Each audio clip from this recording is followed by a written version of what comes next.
안녕하세요. 이제 70이 넘은 할머니입니다. 평생 두 자녀를 키우며 살아왔는데 이젠 정말 혼자가 되어버렸네요. 아들을 먼저 떠나보낸다는 건 정말 말로 표현할 수 없는 아픔이에요. 29이라는 꽃다운 나이에 암으로 세상을 떠난 첫째 아들. 그리고 얼마 지나지 않아 남편마저 잃게 되었죠. 그런데 정말 믿을 수 없는 일이 일어났어요. 남은 하나뿐인 딸이 저에게 한 짓이 정말 천지가 분노할 만한 일이었거든요. 실버타운에 모셔드린다며 제 평생 모은 돈 3억 원을 가져가고는 허름한 쪽방에 저를 버려두고 사라져버렸어요. 지금은 그 딸을 없는 사람 취급하며 살고 있습니다. 대신 며느리가 진짜 딸이 되어 저를 돌봐주고 있어요. 혈육보다 더 소중한 사람이 바로 곁에 있었더라고요. 이런 씁쓸하면서도 감동적인 제 이야기를 여러분들께 들려드리고 싶어서 이렇게 용기를 내어 사연을 보내게 되었어요. 끝까지 제 이야기에 귀 기울여 주신다면 정말 고맙겠습니다. 새벽 5시 김술래는 어김없이 눈을 떴습니다. 40년 넘게 이어온 습관이었죠. 옆에서 잠든 남편 김철수의 고른 숨소리를 들으며 조용히 일어나 부엌으로 향했습니다. 낡은 2층 집의 나무 계단이 삐걱거리는 소리가 새벽 정적을 깨뜨렸지만 가족들은 이미 익숙해진 소음이라 깨지 않았습니다. 오늘도 하루가 시작되는구나. 술래는 작은 목소리로 중얼거리며 쌀을 씻기 시작했습니다. 물이 뿌연 것이 서너 번 맑아질 때까지 정성스럽게 씻어냈죠. 가난해도 밥만큼은 제대로 지어주고 싶은 마음이었습니다. 이 집에는 4식구가 살고 있었습니다. 술래와 철수 그리고 두 자녀인 28살 첫째 아들 민수와 25살 둘째 딸 은정이었습니다. 철수는 작은 공장에서 기계 수리 일을 하며 가게를 책임지고 있었고 술래는 동네 슈퍼마켓에서 파트타임으로 일하며 생활비를 보탰습니다. 여보, 일어나세요. 아침 준비 다 됐어요. 술래가 남편을 깨우자 철수는 부스스한 머리를 긁으며 일어났습니다. 세수를 하고 나온 철수의 얼굴에는 피로가 역력했지만 가족을 위해 오늘도 힘을 내야 한다는 의지가 엿보였습니다. 민수야, 은정아, 밥 먹어라. 술래의 큰 목소리에 2층에서 발걸음 소리가 들려왔습니다. 먼저 내려온 것은 첫째 아들 민수였습니다. 대학을 졸업하고 작은 회사에 취직한 지 2년이 되었지만 여전히 부모님과 함께 살며 집안일을 도왔습니다. 어머니, 고생 많으세요. 제가 설거지할게요. 민수는 언제나 이런 식으로 부모님께 감사를 표했습니다. 어려운 형편에도 대학까지 보내준 것에 대한 고마움을 잊지 않았죠. 괜찮다, 아들아. 너는 회사 일로도 충분히 바쁘잖아. 술래는 아들의 머리를 쓰다듬으며 미소 지었습니다. 이럴 때마다 가슴이 뭉클해졌습니다. 등록금 외에는 아무것도 해주지 못했는데도 이렇게 효자로 자라준 아들이 자랑스러웠습니다. 이때 은정이도 부랴부랴 내려왔습니다. 대학교 4학년인 은정은 취업 준비로 바쁜 나날을 보내고 있었습니다. 아, 늦었다. 오늘 면접 있는데. 은정은 급하게 밥을 몇 숟가락 떠놓고는 가방을 챙겼습니다. 천천히 먹어라, 은정아. 면접이라고 해서 급하게 먹으면 체한다. 철수가 딸을 걱정하며 말했지만 은정은 이미 현관문을 나서고 있었습니다. 다녀오겠습니다. 은정의 목소리가 멀어지자 집안이 조용해졌습니다. 술래와 철수 그리고 민수는 조용히 아침을 마저 먹었습니다. 민수야, 너도 결혼 생각해봐야 하는 거 아니냐? 철수가 아들에게 물었습니다. 그 같은 회사에 괜찮은 여자 직원이 있다는 얘기를 들었던 터였습니다. 아버지, 그런 얘기 또 하세요? 저는 아직 경제적으로 여유가 없어요. 결혼하면 아버지, 어머니께 더 신경 못 쓰게 될 텐데. 민수는 부모님을 걱정하는 마음이 앞섰습니다. 아이고, 우리 걱정은 하지 마라. 우리는 우리대로 살아갈 수 있으니까. 술래가 아들의 어깨를 두드리며 위로했습니다. 하지만 마음 한구석으로는 아들이 혼자 모든 것을 감당하려는 게 안쓰러웠습니다.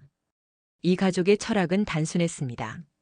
서로를 의지하되 각자의 몫은 스스로 해결하는 것. 철수와 술래는 자녀들에게 등록금 외에는 별다른 지원을 하지 않았습니다. 대신 자립심을 기르도록 했죠. 그 결과 민수는 스스로 용돈을 벌며 학교를 다녔고 졸업 후에도 부모님께 부담을 주지 않으려 노력했습니다. 그로부터 1년이 흘렀습니다. 민수는 결국 부모님의 권유에 못 이겨 맞선을 보게 되었고 운명처럼 만난 여성이 바로 현재의 아내 지영이었습니다. 지영은 26살로 작은 회계사무소에서 일하는 성실한 여성이었죠. 첫 만남에서부터 지영의 조용하고 차분한 성격이 민수의 마음을 사로잡았습니다. 더욱이 지영은 어린 시절 부모를 잃고 고아원에서 자란 아픈 과거가 있었지만 그 때문인지 오히려 가족의 소중함을 누구보다 잘 아는 사람이었습니다. 어머니, 아버지, 안녕하세요. 지영이 처음 집에 인사를 왔을 때의 모습을 순례는 지금도 선명히 기억하고 있었습니다. 깍듯하면서도 진심이 담긴 인사 그리고 작은 선물까지 정성스럽게 준비해온 모습에서 이 아이의 됨됨이를 알 수 있었죠. 지영아, 너무 포멀하게 하지 마라. 우리는 그런 집안이 아니야. 철수가 며느리를 편안하게 해주려 했지만 지영은 여전히 조심스러워했습니다. 결혼식은 소박하게 치렀습니다. 두 집 모두 경제적 여유가 없었기 때문에 동네 작은 예식장에서 가족과 친지들만 모인 간단한 세러모니였죠. 하지만 그 소박함 속에서도 진정한 사랑과 축복이 느껴지는 따뜻한 결혼식이었습니다. 신혼집은 순례와 철수의 집에서 도보로 10분 거리에 있는 작은 빌라의 투룸이었습니다. 전세금도 넉넉하지 않아 월세로 얻었지만 두 사람에게는 세상에서 가장 소중한 보금자리였습니다. 결혼 후 지영의 진가가 드러나기 시작했습니다. 매주 일요일마다 어김없이 시부모님을 찾아뵈었고 명절이나 특별한 날이 아니어도 자주 안부를 물었습니다. 처음에는 예의상 하는 것이라 생각했던 순례였지만 시간이 지날수록 지영의 마음이 진심임을 알게 되었습니다. 어머니, 제가 김치 담그는 법 좀 배워도 될까요? 어느 날 지영이 조심스럽게 물었습니다. 고아원에서 자란 지영은 이런 전통적인 음식 만드는 법을 배울 기회가 없었던 것입니다. 그럼 당연하지. 우리 집 김치는 30년 넘은 비법이 있단다. 순례는 기꺼이 며느리에게 자신만의 김치 비법을 전수해 주었습니다. 배추 절이는 법부터 양념 만들기까지 하나하나 정성스럽게 가르쳐 주었죠. 지영은 진짜 딸처럼 순례의 손길을 따라했습니다.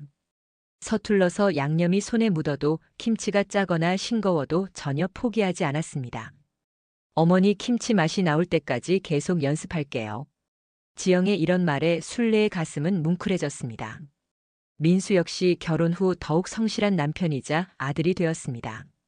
지영과 함께 부모님을 더 자주 찾아뵈었고 집안 대소사에도 적극적으로 참여했습니다. 부부가 함께 오는 모습을 볼 때마다 순례와 철수는 흐뭇해했습니다. 여보, 우리 정말 복받은 것 같아요.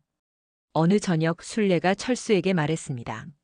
지영이 직접 만든 반찬을 가져와 함께 저녁을 먹은 후였습니다. 그러게 말이야. 지영이가 정말 우리 딸 같아. 철수도 며느리에 대한 만족감을 숨기지 않았습니다.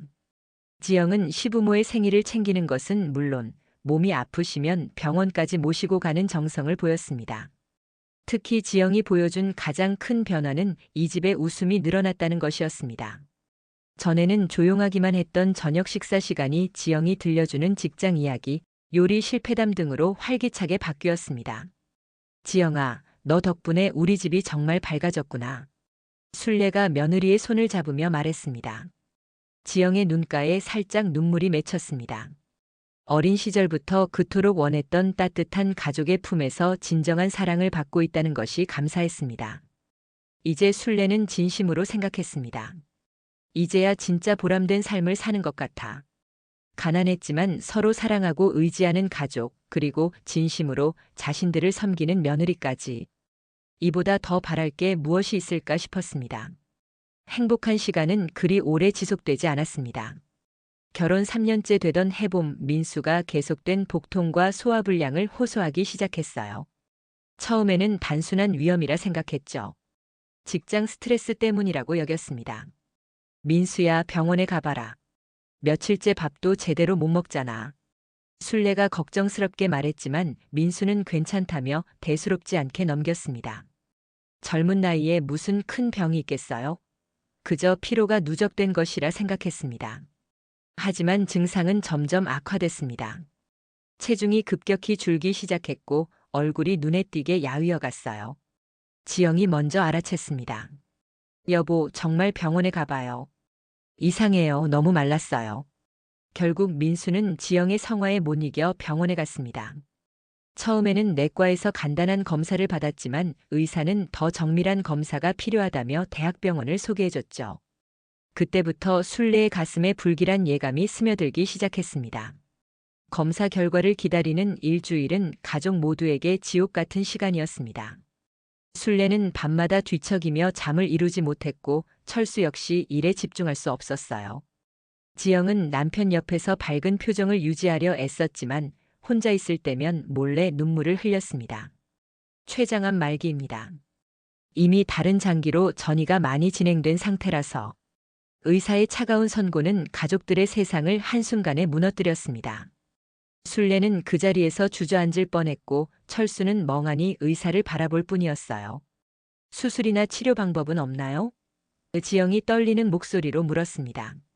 의사는 고개를 저으며 항암 치료로 생명을 조금 연장할 수는 있지만 완치는 어렵다고 설명했습니다. 남은 시간은 길어야 1년 정도라는 잔혹한 진실이었죠. 민수는 오히려 가족들보다 담담했습니다. 괜찮아요, 어머니. 아버지. 지영아. 우리 함께 있는 시간을 소중히 보내면 되잖아요. 민수의 이런 모습에 가족들은 더욱 가슴이 아팠습니다. 죽음을 앞둔 사람이 오히려 가족들을 위로하고 있었으니까요. 항암 치료가 시작되었습니다.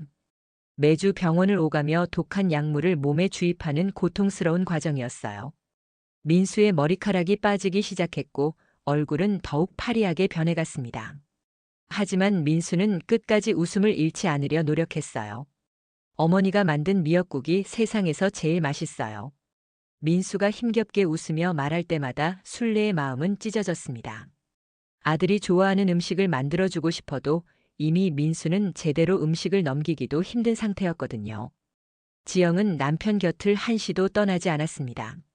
직장을 그만두고 간병에 전념했죠. 민수가 아파할 때마다 대신 아파하고 싶어 했고 밤새 깨어 민수의 상태를 살폈습니다. 지영아, 고생이 많구나. 순례가 며느리를 보며 눈물을 흘렸어요. 민수의 마지막은 생각보다 빨리 찾아왔습니다. 항암 치료 6개월 만에 급격히 악화된 것이죠. 병원에서 마지막 며칠을 보내며 민수는 가족들에게 유언을 남겼습니다. 어머니, 아버지, 저를 키워주셔서 감사했습니다. 지영아, 나 대신 부모님 잘 모셔줘. 그리고 모두 행복하게 살아요. 민수의 마지막 말은 가족에 대한 사랑과 감사였습니다. 29이라는 짧은 생을 마감하는 순간까지도 남을 먼저 생각하는 아들이었어요. 민수가 세상을 떠난 후 이 집은 죽음의 그림자로 가득 찼습니다. 순례는 며칠 동안 아무것도 먹지 못했고 철수는 아들의 방 앞에서 하염없이 서 있곤 했어요. 지영은 혼자 모든 장례 절차를 처리하며 가족들을 돌봤습니다. 이제 어떻게 살아가야 할까요? 순례가 지영에게 물었을 때 지영은 시어머니의 손을 꽉 잡았습니다. 어머니, 우리가 함께 있잖아요. 민수 오빠가 우리를 지켜보고 계실 거예요. 민수의 죽음으로 인한 충격은 철수에게 특히 큰 타격을 주었습니다. 아들을 먼저 보낸 아버지의 마음은 말로 표현할 수 없는 아픔이었죠. 철수는 식음을 전폐하며 날마다 술로 하루를 보내기 시작했어요. 순례가 아무리 말려도 소용없었습니다. 여보, 이러시면 안 돼요. 민수가 하늘에서 걱정할 거예요. 순례의 간곡한 말에도 철수는 귀를 기울이지 않았습니다. 그저 멍하니 앉아서 아들의 사진만 바라볼 뿐이었어요. 겨울이 되자 철수의 몸에 이상 신호가 나타나기 시작했습니다. 감기 기운이 오래 가더니 기침이 심해졌어요. 하지만 철수는 병원에 가려 하지 않았습니다. 나도 민수 곁으로 가고 싶다는 말까지 하며 치료를 거부했죠. 결국 폐렴이 악화되어 응급실에 실려간 철수는 그대로 돌아오지 못했습니다. 민수가 세상을 떠난 지 불과 8개월 만의 일이었어요. 순례는 1년도 안 되는 사이에 아들과 남편을 모두 잃게 된 것입니다. 어머니, 정신 차리세요. 이제 저밖에 없잖아요. 지영이 시어머니를 부축하며 눈물을 흘렸지만 순례는 이미 넋이 나간 상태였습니다. 연이은 상실로 인해 극심한 우울증에 빠진 것이죠. 장례를 치른 후 순례는 집에서 나오지 않았습니다. 밥도 제대로 먹지 않고 말도 거의 하지 않았어요. 지영이 매일 찾아와 돌봐줬지만 순례의 상태는 나아지지 않았습니다. 때로는 지영을 알아보지 못하는 듯한 표정을 짓기도 했죠. 어머니, 병원에 가봐요. 이렇게 계시면 안 돼요. 지영의 말에도 술래는 고개만 젓고 방 안에 틀어박혀 있었습니다. 세상에 대한 관심을 완전히 잃어버린 것 같았어요. 그런 어느 날 오랫동안 연락도 없던 은정이 갑자기 집에 찾아왔습니다. 대학 졸업 후 대기업에 취직해서 바쁘다며 집에 거의 오지 않던 은정이었죠. 부모님의 상을 치를 때도 형식적인 인사만 하고 금세 돌아갔던 딸이었습니다. 어머니, 제가 왔어요. 은정의 목소리에 술래는 천천히 고개를 들었습니다. 그동안 체중이 많이 빠진 딸의 모습이 눈에 들어왔어요. 뭔가 달라진 것 같았지만 정확히 뭔지는 알 수 없었습니다. 은정아. 술래가 겨우 딸의 이름을 불렀습니다. 은정은 어머니 곁에 앉으며 조심스럽게 말을 시작했어요. 어머니, 제가 그동안 너무 불효했죠. 이제라도 어머니를 제대로 모시고 싶어요. 은정의 갑작스러운 변화에 술래는 당황했습니다. 그동안 집안일에는 관심도 없던 딸이 갑자기 효도를 말하다니요. 은정아, 너는 내 일만 하면 된다. 어머니는 괜찮으니까. 아니에요, 어머니. 저 정말 반성 많이 했어요. 형이랑 아버지 돌아가시고 나서 깨달았어요. 이제 어머니밖에 안 계시잖아요. 은정의 목소리에는 진심이 담겨 있는 것 같았습니다. 은정은 이후 주말마다 어머니를 찾아왔습니다. 함께 장을 보고 청소를 도와주며 어머니와 이야기하는 시간을 늘려갔어요. 술래도 조금씩 딸의 변화를 느끼기 시작했습니다. 어머니, 저 사업을 시작하려고 해요. 그래서 수입이 늘어나면 어머니를 더 잘 모실 수 있을 것 같아요. 어느 날 은정이 조심스럽게 말했습니다. 인터넷 쇼핑몰 사업이라며 자세한 계획을 설명해줬죠. 그래? 그럼 좋겠구나. 술래는 딸의 앞날이 밝기를 바라는 마음이었습니다. 무엇보다 이렇게 자주 찾아와 주는 것만으로도 고마웠어요. 어머니, 그런데 혼자 이 큰 집에 계시면 외로우시잖아요. 실버타운에 들어가시는 게 어때요? 거기서 또래분들과 함께 지내시면 훨씬 좋을 거예요. 은정의 제안에 술래는 처음에 망설였습니다. 실버타운이라. 돈이 많이 들 텐데. 술래가 걱정하자 은정은 활짝 웃었습니다. 어머니, 걱정하지 마세요. 제가 다 알아봤어요. 좋은 곳으로 모셔드릴게요. 이제 저도 경제적 여유가 생겼으니까요.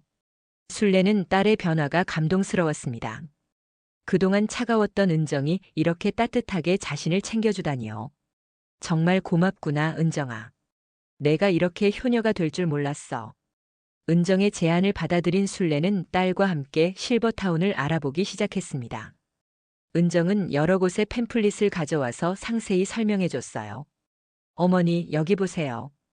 운동시설도 있고 도서관도 있고 같이 식사할 수 있는 공간도 마련되어 있어요. 팸플릿 속 시설들은 정말 훌륭해 보였습니다. 깔끔한 방에 개별 화장실, 그리고 다양한 문화 프로그램까지. 술래는 이런 곳에서 남은 여생을 보낼 수 있다는 것이 꿈만 같았어요. 이런 좋은 곳이 정말 있구나. 그런데 비용이 얼마나 들까? 술래가 걱정스럽게 물었습니다. 은정은 자신 있게 대답했어요. 어머니, 걱정 마세요. 입주비가 3억 정도 들지만 제가 다 준비했어요. 사업이 잘 되고 있거든요. 3억이라는 큰 돈을 딸이 혼자 준비했다는 것에 술래는 놀랐습니다. 은정아, 그렇게 큰 돈을 어떻게? 어머니, 제가 요즘 투자도 좀 하고 부업도 하고 있어요. 걱정하지 마세요. 술래는 딸의 효심에 감동했습니다. 그동안 냉정하다고만 생각했던 은정이 이렇게까지 자신을 위해 준비해주다니요. 눈물이 날 정도로 고마웠어요. 입주 날짜가 정해졌습니다.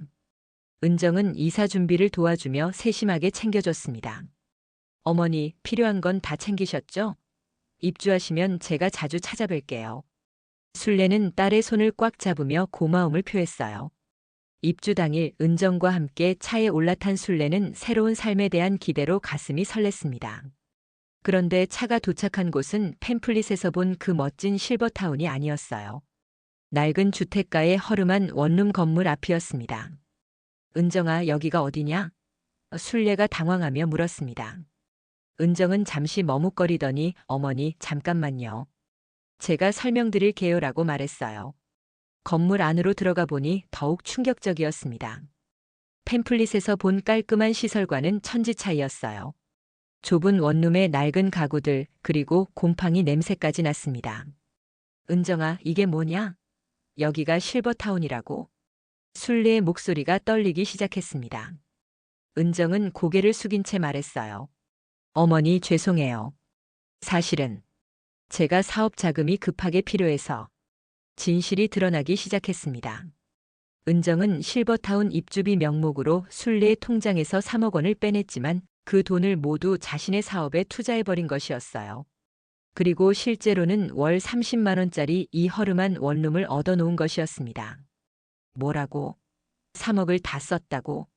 순례는 믿을 수 없다는 표정으로 딸을 바라봤습니다. 온몸이 떨리기 시작했어요. 평생 모은 돈, 남편이 남겨준 보험금까지 합쳐서 겨우 모은 그 돈을 딸이 이렇게 써버렸다는 것이 믿어지지 않았습니다. 어머니, 정말 죄송해요. 하지만 사업이 잘 되면 금방 갚을 수 있어요. 조금만 기다려주세요. 은정의 변명에 순례는 더욱 화가 났습니다. 기다리라고? 너는 어머니를 뭘로 보는 거냐? 순례의 가슴속에서 배신감이 끌어올랐습니다. 남편과 아들을 잃고 절망에 빠져 있을 때 딸이 찾아와서 위로해주고 효도하겠다고 했던 그 모든 것들이 거짓이었다는 것을 깨달았어요. 단지 돈을 빼내기 위한 연기였던 것입니다. 은정아, 어떻게 이럴 수 있니? 어떻게 어머니한테 이런 짓을? 순례의 목소리는 분노와 절망으로 가득 찼습니다. 평생 자식들을 위해 살아온 자신이 이런 취급을 받아야 하는지 이해할 수 없었어요. 어머니, 정말 미안해요. 하지만 저도 어쩔 수 없었어요. 사업 파트너가 갑자기 투자금을 요구해서. 은정은 계속 변명을 늘어놓았지만 순례에게는 하나도 들리지 않았습니다. 순례는 그 자리에 주저앉아 버렸습니다. 평생 믿고 사랑했던 딸에게 이런 배신을 당하다니. 남편과 아들을 잃은 슬픔보다도 더 큰 충격이었어요. 가족이라는 이름으로 받은 가장 큰 상처였습니다. 나는 너를 어떻게 키웠기에. 순례는 목이 메어 말을 잇지 못했습니다. 이 순간 은정에 대한 모든 믿음과 사랑이 산산조각 나는 것을 느꼈어요. 허름한 원룸에 홀로 남겨진 순례는 며칠을 멍하니 보냈습니다. 은정은 그날 이후 연락도 없었고 찾아오지도 않았어요. 냉장고는 텅 비어 있었고 전기도 제대로 들어오지 않는 상황이었습니다. 순례는 이런 상황이 현실인지 꿈인지 분간이 서지 않았어요. 그러던 어느 날 오후 문을 두드리는 소리가 들렸습니다. 순례는 혹시 은정이가 돌아온 건 아닐까 하는 마음에 문을 열었어요. 하지만 문 앞에 서 있던 것은 지영이었습니다. 어머니. 지영은 순례의 모습을 보자마자 눈물을 터뜨렸습니다. 초췌해진 시어머니의 모습이 너무나 안쓰러웠어요. 어머니, 왜 이런 곳에 계세요? 은정이가 뭐라고 했나요? 순례는 지영을 보자 그동안 참았던 눈물이 쏟아져 내렸습니다. 지영아, 은정이가 나를. 말이 막혀서 제대로 설명할 수 없었어요. 지영은 시어머니를 부축해서 앉히고는 차근차근 상황을 물어봤습니다. 모든 사실을 들은 지영의 얼굴에는 분노가 스쳐 지나갔습니다. 하지만 곧 침착함을 되찾고 순례의 손을 꽉 잡았어요. 어머니, 이런 곳에 계시면 안 돼요. 저희 집으로 가시죠. 지영아, 고맙지만 너희들도 아직 신혼인데 어떡해. 순례가 사양하려 하자 지영은 단호하게 고개를 저었습니다. 어머니, 저희가 가족이잖아요. 민수 오빠가 살아계셨다면 분명히 어머니를 모셨을 거예요. 제가 오빠 대신 모실게요. 지영의 진심 어린 말에 순례는 다시 눈물을 흘렸습니다. 친딸에게 배신당한 상황에서 며느리가 이렇게 따뜻하게 손을 내밀어 주다니요. 지영아, 정말 고맙구나. 하지만 내가 짐이 될까봐. 어머니, 그런 말씀하지 마세요. 저는 어머니가 계셔야 더 든든해요. 혼자 있으면 민수 오빠 생각만 나서 힘들거든요. 지영은 시어머니의 마음 부담을 덜어주려 애썼습니다. 그날 바로 지영은 순례의 짐을 챙겨서 자신의 집으로 모셨어요. 작은 투룸이었지만 정성껏 준비한 방에는 따뜻함이 가득했습니다. 어머니, 여기가 어머니 방이에요. 불편한 게 있으면 언제든 말씀해 주세요. 며칠이 지나자 순례는 조금씩 안정을 찾기 시작했습니다. 지영이 정성껏 해주는 음식을 먹고 함께 대화를 나누며 지내다 보니 마음의 상처도 조금씩 아물어가는 것 같았어요. 지영아, 은정이 일을 어떻게 해야 할까? 어느 날 순례가 조심스럽게 물었습니다. 지영은 이미 이 문제에 대해 많은 생각을 해왔던 터였어요. 어머니, 법적으로 대응해야 한다고 생각해요. 이건 명백한 사기잖아요. 순례는 처음에 망설였습니다. 아무리 그래도 친딸인데 법적 조치를 취한다는 것이 쉽지 않았어요. 그래도 은정이는 내 딸인데. 어머니, 가족이라고 해서 이런 일을 당하고도 가만히 있어야 하나요? 은정 씨가 먼저 가족의 도리를 저버린 거예요. 지영의 말에는 단호함이 담겨 있었습니다. 더 중요한 건 어머니의 노후 자금이에요. 그 돈 없이 어떻게 살아가세요? 지영은 직접 변호사를 알아보고 상담 예약도 잡아줬습니다.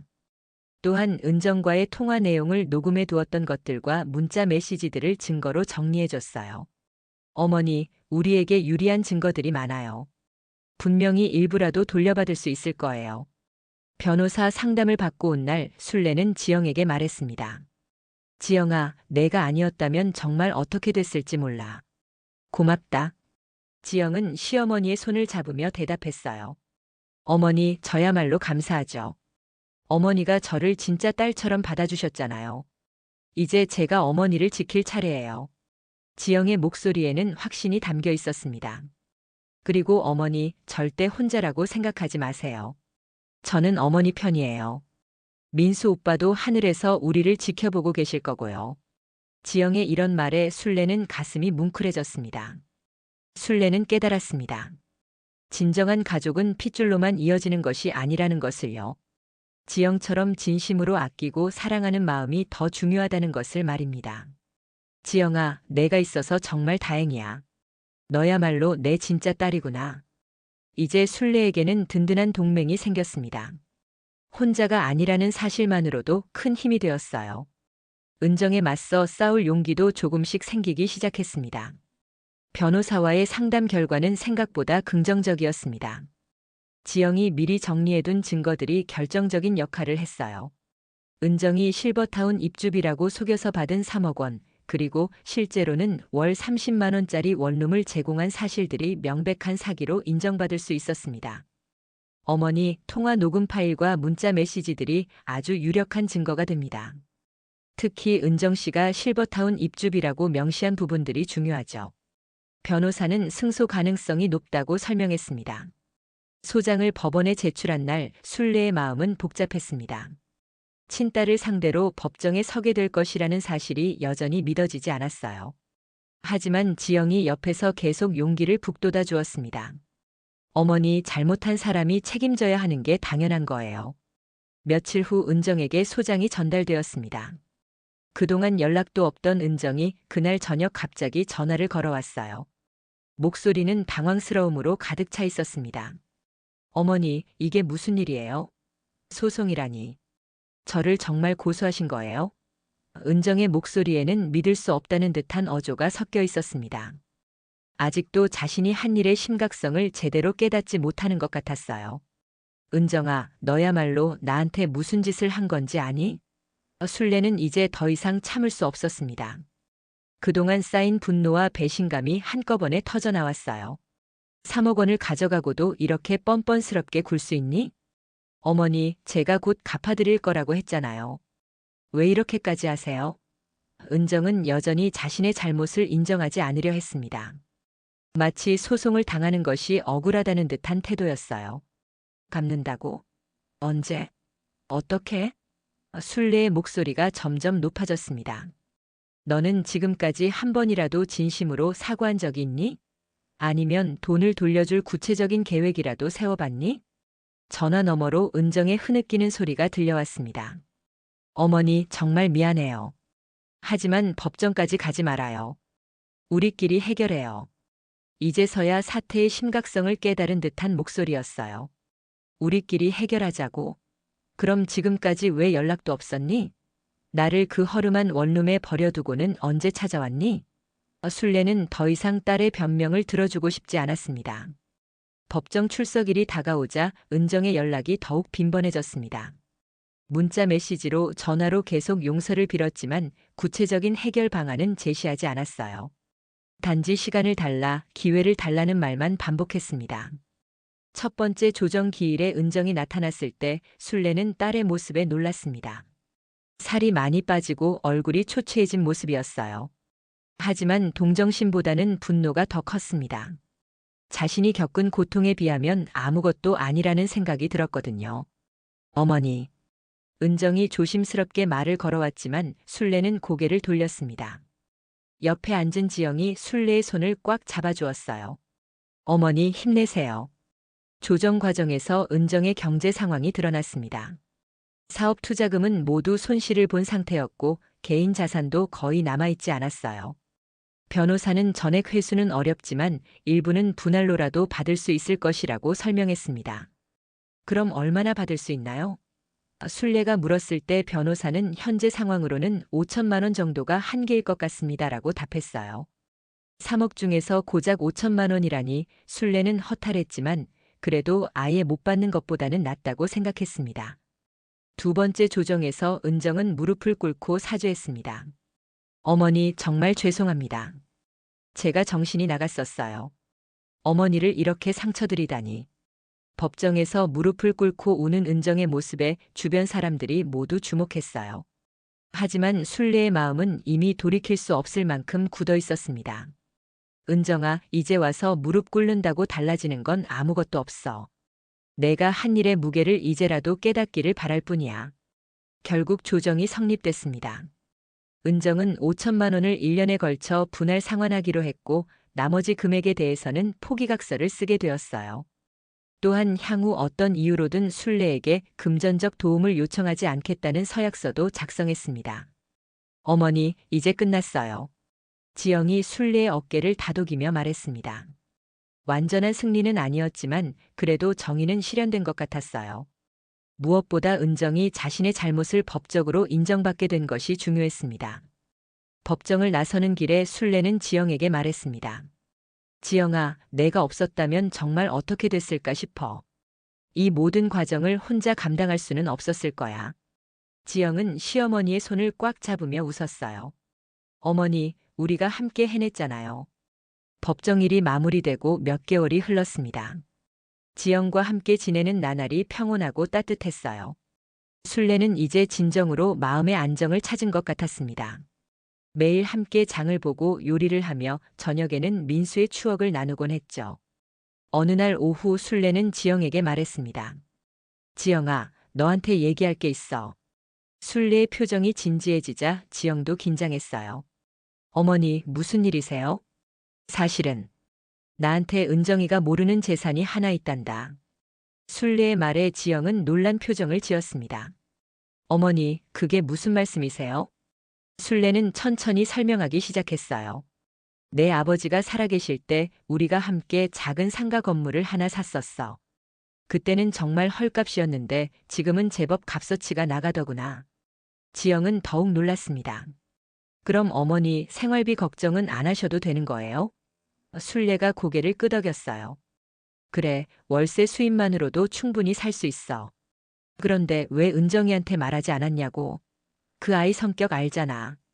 알았다면 그것까지 노렸을 거야. 순례의 현명한 판단에 지영은 감탄했습니다. 어머니 정말 지혜로우세요. 그럼 그동안 은정 씨 때문에 고생하실 필요가 없었던 거네요. 맞아. 하지만 그 아이가 진짜로 나를 사랑하는지 알고 싶었어. 결과는 너도 봤잖아. 순례의 목소리에는 아쉬움이 배어 있었지만 더 이상 절망적이지는 않았어요. 며칠 후 순례는 지영과 함께 법무사 사무실을 찾았습니다. 유언장을 작성하기 위해서였어요. 어머니, 정말 괜찮으세요? 다시 한번 생각해 보세요. 지영이 걱정스럽게 물었지만 순례의 의지는 확고했습니다. 지영아, 나는 이미 결정했어. 가족이라는 건 핏줄이 아니라 진심이야. 너는 나를 진짜 어머니처럼 섬겨줬고 힘들 때 곁을 지켜줬어. 은정이보다 100배, 1000배 더 소중한 딸이야. 유언장에는 상가 건물을 비롯한 모든 재산을 지영과 앞으로 태어날 손주들에게 상속한다는 내용이 담겼습니다. 은정에게는 단 한 푼도 남기지 않는다는 조항도 명시했어요. 어머니. 지영의 눈에 눈물이 고였습니다. 저는 어머니의 재산이 목적이 아니었어요. 정말 어머니를 사랑해서. 알고 있어, 지영아. 그래서 더욱 내게 주고 싶은 거야. 돈을 바라고 한 게 아니라 진심으로 나를 딸처럼 생각해 주니까. 순례는 지영의 손을 꽉 잡았습니다. 집으로 돌아오는 길에 순례는 홀가분한 기분이었어요. 오랫동안 마음에 걸렸던 일들이 모두 정리된 느낌이었습니다. 지영아, 이제 정말 마음이 편해졌어. 저녁 식사를 하며 순례는 지영에게 말했습니다. 너 덕분에 나는 진짜 가족이 뭔지 알게 됐어. 민수가 하늘에서 고마워할 거야. 자기 아내가 어머니를 이렇게 잘 모셔주니까. 어머니, 저야말로 감사하죠. 어머니가 저를 진짜 딸로 받아주셔서. 지영의 목소리에는 진심 어린 감사가 담겨 있었습니다. 그날 밤 순례는 오랜만에 마음 편히 잠들 수 있었어요. 꿈속에서 민수와 철수가 나타나 웃고 있었습니다. 어머니 잘하셨어요. 지영이가 정말 좋은 사람이에요. 민수의 목소리가 들리는 것 같았어요. 며칠 후 은정이 전화를 걸어왔습니다. 분할 상환금을 보냈다는 연락이었어요. 어머니, 돈 보냈어요. 그리고 정말 죄송해요. 은정아, 이제 그만하자. 너는 내 길을 가고 나는 내 길을 갈게. 순례의 목소리에는 더 이상 분노도 원망도 없었습니다. 그저 담담할 뿐이었어요. 어머니, 저 정말 후회돼요. 어머니 곁에 지영 언니가 있어서 다행이에요. 은정의 목소리에는 진정한 후회가 배어 있었습니다. 전화를 끊은 후 순례는 지영을 바라보며 미소 지었어요. 지영아, 고마워. 내가 있어서 정말 다행이야. 어머니, 저도 어머니가 계셔서 행복해요. 우리 오래오래 함께해요. 지영이 시어머니의 어깨에 기대며 말했습니다. 해가 지는 창가에서 두 사람이 나란히 앉아 있는 모습은 진정한 모녀의 모습이었어요. 핏줄로 이어진 가족보다 더 끈끈하고 따뜻한 사랑으로 맺어진 진짜 가족이었습니다. 순례는 이제 확신했습니다. 진심으로 함께한 지영이야말로 자신의 진짜 딸이라는 것을요. 세상에는 많은 가족의 형태가 있지만 가장 소중한 것은 서로를 아끼고 사랑하는 마음이라는 것을 순례는 평생에 걸쳐 깨달았습니다. 그리고 그 깨달음은 지영과 함께하는 나머지 인생을 더욱 의미 있게 만들어줄 것이었어요. 여기까지 영상 시청해 주셔서 감사합니다. 구독, 좋아요, 알림 설정 잊지 마세요.